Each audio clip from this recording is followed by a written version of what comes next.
جو شخص تمہارے خون میں سے نہ ہو مگر پھر بھی تم کو عزت دے اور پیار دے تو بے شک وہ تمہارے لیے بہترین رشتہ ہے۔ کچھ رشتے اللہ خود ختم کر دیتا ہے تاکہ ہماری زندگی خراب نہ ہو، بے شک اللہ جو کرتا ہے وہ بہتر کرتا ہے۔ اور پھر میرے بابا نے کہا تھا، مضبوط بنو بیٹا، ماں باپ رحم کھا لیتے ہیں، دنیا والے نہیں۔ لوگ کہتے ہیں پیسہ رکھو برے وقت میں کام آئے گا، دین کہتا ہے اللہ پر یقین رکھو برا وقت ہی نہیں آئے گا۔ بارش کا قطرہ سیپی اور سانپ دونوں منہ میں گرتا ہے، جبکہ سانپ اسے زہر بناتا ہے اور سیپی اسے موتی، جس کا جیسا ظرف اس کی ویسی تخلیق۔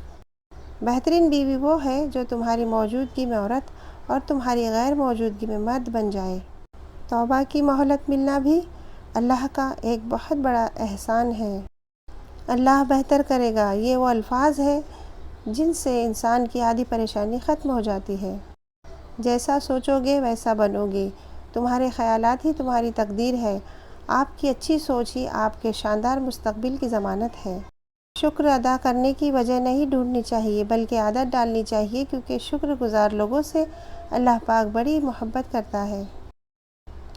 انسان گھر بدلتا ہے، لباس بدلتا ہے، رشتے بدلتا ہے، دوست بدلتا ہے، پھر بھی پریشان کیوں رہتا ہے؟ کیونکہ وہ خود کو نہیں بدلتا۔ دنیا کا سب سے خوبصورت رشتہ اللہ اور اس کے بندے کا ہے۔ سارے دکھ 3 لفظوں میں آ کر ختم ہے، اللہ ہے نا۔ قدر کرنا سیکھ لو، نہ ہی زندگی بار بار آتی ہے اور نہ ہی لوگ۔ رشتے کبھی قدرتی موت نہیں مرتے، ان کو ہمیشہ انسان ہی قتل کرتا ہے، کبھی نفرت سے، کبھی نظر اندازی سے اور کبھی غلط فہمی سے۔ خاموشی اختیار کر لینا دب جانے کی علامت نہیں، ہر بندہ جواب کا مستحق نہیں ہوتا۔ دعا اس چیز کو آپ تک لے آتی ہے جو آپ کے نصیب کا حصہ نہیں ہوتی۔ حضرت علی نے فرمایا، ناراضگی ظاہر کرنا دل میں برائی رکھنے سے بہتر ہے۔ مرد کی تربیت یہ نہیں ہے کہ وہ اپنے ماں باپ بہن بھائیوں کو خوش رکھے، بلکہ مرد کی تربیت کا تب پتہ چلتا ہے جب کسی کی لائی ہوئی بیٹی اس سے خوش اور پرسکون ہو۔ انسان کا اخلاق، زبان، سوچ اور ظرف بتا دیتا ہے کہ وہ ان پڑھ ہے یا پڑھا لکھا ہے یا پڑھا لکھا جاہل ہے۔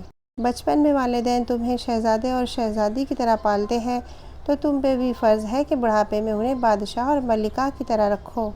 انسان کی اصل قیمت اس کا اخلاق، برتاؤ، میل جول کا انداز، صلہ رحمی، ہمدردی اور بھائی چارہ ہے، نہ کہ اس کی ظاہری شکل و صورت۔ ہر وہ انسان 2 ٹکے کا ہی ہے جو کسی کے دل میں جگہ بنانے کے بعد بھی اس سے بہتر کی تلاش رکھتا ہے۔ ہم لوگ نیک بننا نہیں، صرف نیک دکھنا اور نیک کہلانا چاہتے ہیں، اور یہ منافقت کا سب سے اعلیٰ درجہ ہے۔ اول تو عزت اور محبت کا کوئی مقابلہ ہی نہیں، لیکن اگر کبھی دونوں میں سے کسی ایک کو چننا پڑے تو عزت، پھر عزت، ہر بار عزت۔ خوبصورت انسان نہیں، اس کا اخلاق ہوتا ہے، اور تقدیر اللہ کے ایک اشارے پر بدل جایا کرتی ہے۔ تم یقین تو رکھو وہ بہتر لے کر بہترین دے گا۔ گھبرانا نہیں، ٹھوکر بھی ان کو لگتی ہے جن کو رب نے تھامنا ہوتا ہے۔ بہترین فیصلہ چاہتے ہو تو سب کچھ اللہ پر چھوڑ دو۔ اللہ کی محبت ٹوٹے ہوئے دلوں کے لیے شفا سے کم نہیں ہے۔ زندگی میں ملتا تو بہت کچھ ہے، بس ہم حساب اسی کا رکھتے ہیں جو نہ مل سکا۔ خوبصورت لہجے میں بات کرے ورنہ خاموش رہ کر اپنی خوبصورتی کو برقرار رکھے۔